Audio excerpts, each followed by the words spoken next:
right, get this sorted out here. So we're going to focus on religion in the colonies and see how different colonies treated religion differently. So let's talk about characteristics here. Generally, the colonies were overwhelmingly Christian. There were very few Jews. There were no Muslims or any other religions. There were a few Catholics. We'll talk about those a little bit later, but it's predominantly Protestant, and it varied from region to region in terms of which type of Protestantism there was. And these churches in the New England colony or in the 13 colonies tended to be more liberal and accepting of other things than the European counterparts, but that's not always the case. So let's take a look at some of the individual colonies. So the Chesapeake region and the Carolinas. So we're talking about North Carolina, South Carolina, Virginia primarily. So these were Anglican. These are kind of the most connected to English religion. The taxes supported churches, so there was not a separation between church and state, and different regions were divided into different parishes, and the parson was kind of the person who ran the parish, and they were usually educated, went to school and learned about theology in England, and then they came over to the colonies. So that's Virginia, North Carolina, and South Carolina. Again, these are kind of the most connected to the Church of England. All right, so now we get to New England. Remember that New England was settled by the Puritans, and their idea was to establish this religious utopia. We looked at the City Upon a Hill sermon by John Winthrop, in which he wanted the colony to be a role model to the rest of the world, to kind of show how devoted they were to God. And this idea that everybody was what they call a visible saint. So they were like, these are the elect, the people that were going to heaven. So they were visible and they were saints in the sense that they were kind of holy. They also had this, what we call the Protestant work ethic, the belief that hard work was proof that you were one of these visible saints, that you were kind of chosen by God to make it to heaven.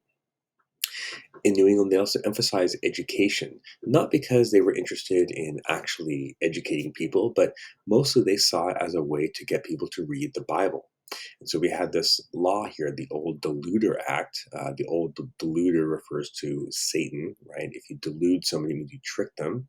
And the idea was that Satan used trickery to trick ignorant people into committing sin. And if you could read the words of the Bible, then you wouldn't be tricked by Satan. So this law made it mandatory for people to learn how to read. So this is one of the first kind of mandatory laws to establish public schools. Okay. In this case, the public schools were meant to be focused on learning how to read the Bible. So again, in New England, we do not have much separation between church and state. And the goals here is in New England, they were avoiding obvious ostentation and kind of glamorous ways of life and pride. They saw that as sinful. Okay. We also had large families, right? We saw this in who came over from England. We saw multiple children on board those ship passenger lists. And these congregations were democratic. Now, when I say democratic, I don't mean like everybody could vote. What I mean is if you were a man and you were part of the kind of visible saints, that community, then you had some say in the church. The idea that they were very kind of focused on sin and avoiding sin. They did not allow gambling, music, dancing, drinking in public, promiscuity, right? Although 10% of women were pregnant when they got married. So there was, very strict moral beliefs. And you had church and state kind of intertwined, right? If you were a full member of the church, you could vote. If you were not a full member and hadn't undergone that kind of spiritual kind of membership, then you could not vote. Now, we have a couple of examples of tension here. We have Anne Hutchinson, who kind of questioned the male leadership of the colonies with this idea of antinomianism. And she was kind of challenging the authority of the church. And then Roger Williams, who kind of was saying, like, maybe we shouldn't have this church and government all mixed together. Maybe we should have them separate. And both of these people got banished for that. Okay. So, and they were very intolerant of other religious beliefs. So New England was probably the least tolerant of other religious beliefs. We have the famous Salem witch trials in the late 1600s, where you had people accused of being witches. Here, this is a map of Salem here, and what we see here is all the A's here represent people who were accusing others of being a witch, and over here in the W in the circle, those are accused witches. So if we see a pretty clear division between one side of town being full of accusers and one side of town being full of accused witches. So that kind of hints that there's something else going on here besides just religion. There might be some class issues here too.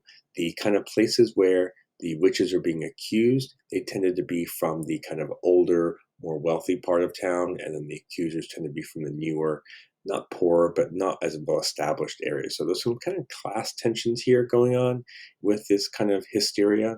And so this hysteria was, kind of people accusing others of being witches without evidence.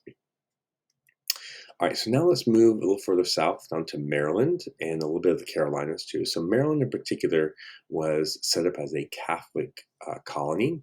They passed the Act of Toleration because Catholics were being persecuted. However, that was later repealed, and the Catholics never really made a big foothold in Maryland. So they were kind of a minority that was not really didn't really have a lot of power here. So in the backcountry, you had the Scots Irish that were really Presbyterian and Baptist, and that was definitely not Catholic.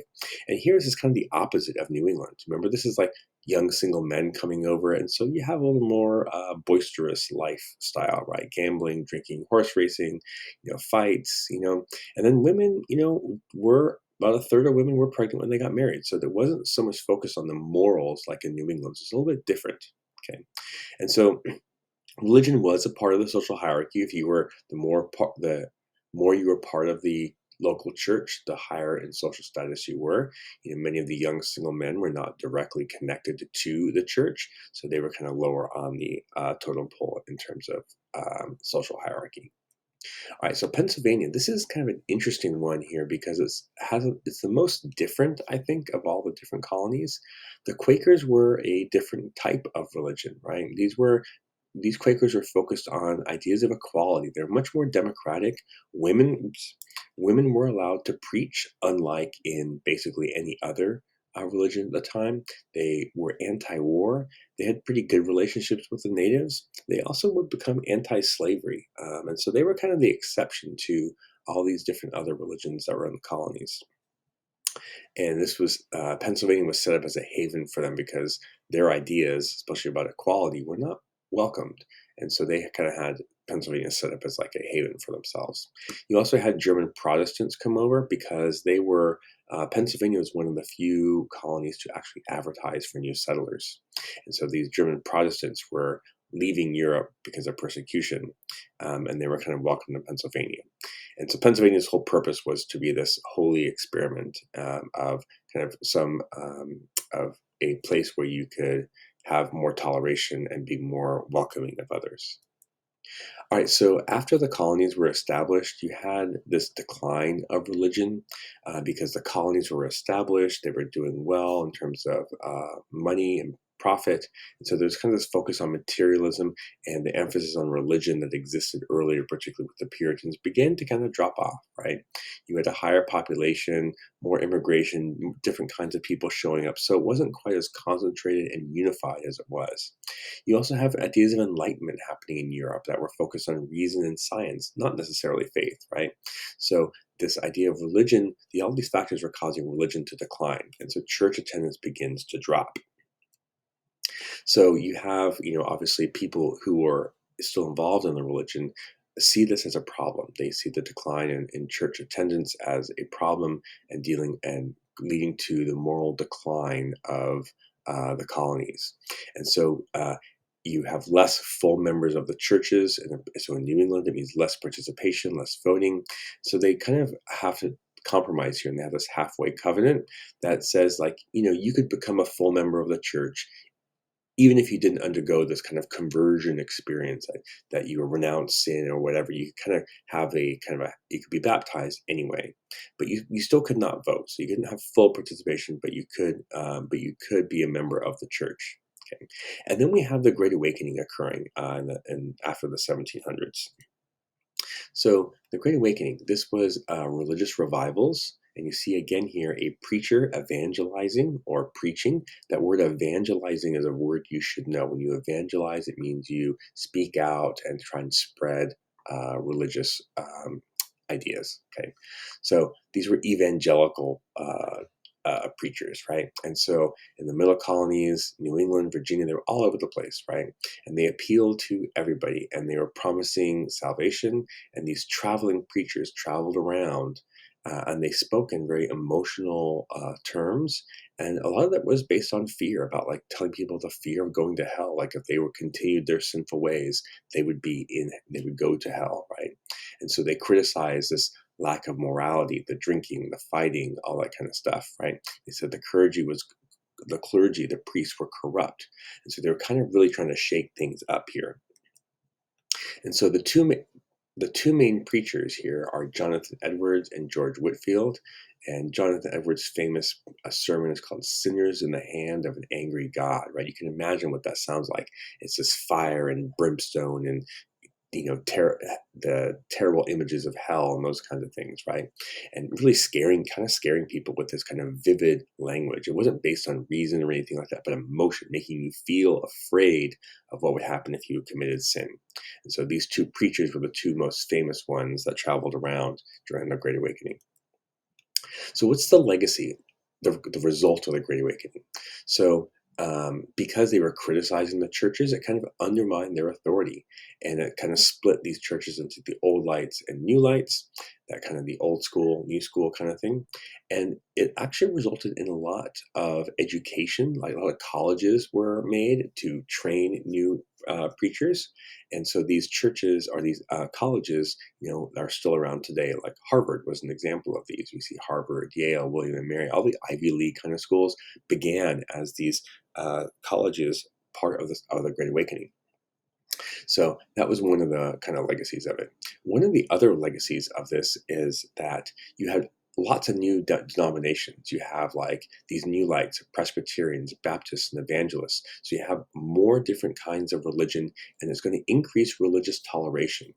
And notice how these religions here are not so tied to England as like the old style Congregationalist Anglican, churches, right? These are kind of independent in almost like American religions in some ways.